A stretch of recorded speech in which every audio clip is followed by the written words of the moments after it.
Yeah, I mean, it was important for us to record things live and not record in a sort of patchwork sort of way, to essentially not do much more beyond the five of us in the room. So that was for us to get right.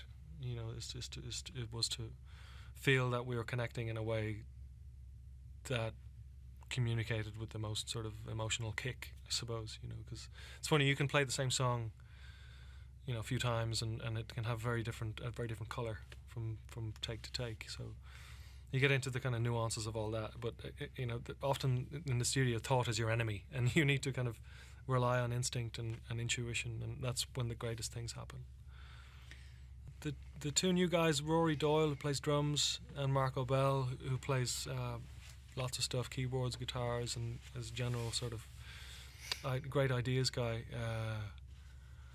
You know, the guys that we started playing with while touring the last album, and yeah, just really clicked with and felt that, you know, Rory comes from a very kind of he's a massive Prince fan. He's got the funk in as far as a, you know, white Irish boy from the suburbs can have the funk. So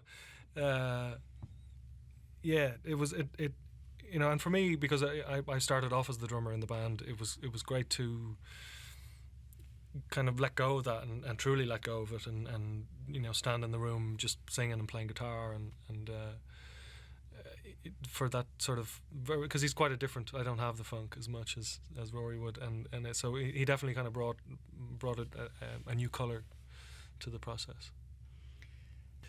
A proper recording studio, we hadn't done the traditional studio in a while. It's a really lovely studio in Ireland called Grouse Lodge.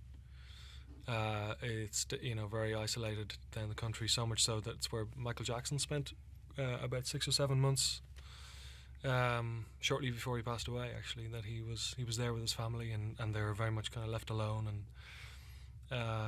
you know, did quite a bit of recording, which is yet to see the light of day. So that should be interesting. But it was, yeah, it was, you know, beautiful live room, really nice desk, and kind of, you know, you felt like you're kind of, the danger with recording in houses, and you know, there's a very loose sort of process, and you don't feel that the clock's ticking. Where sometimes, you know, musicians need a kick in the ass and and a sense of sort of step up and make it happen.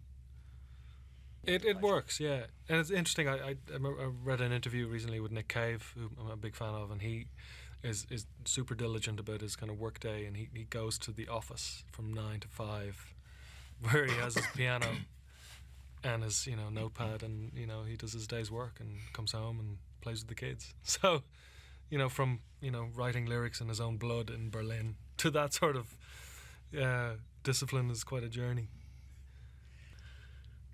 Yeah, we're back here. We're here in June, coast to coast. I think we start on the West Coast this time. We don't start on the West Coast. We start here in New York City. Okay, we're here in the Bowery Ballroom in New York City on June 6th and 7th.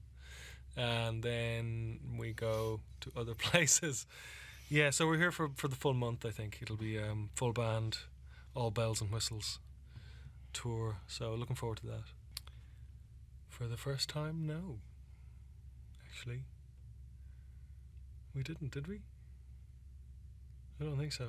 Oh, just no strings, no brass, no backing singers. It's just us. 5 guys. Yeah.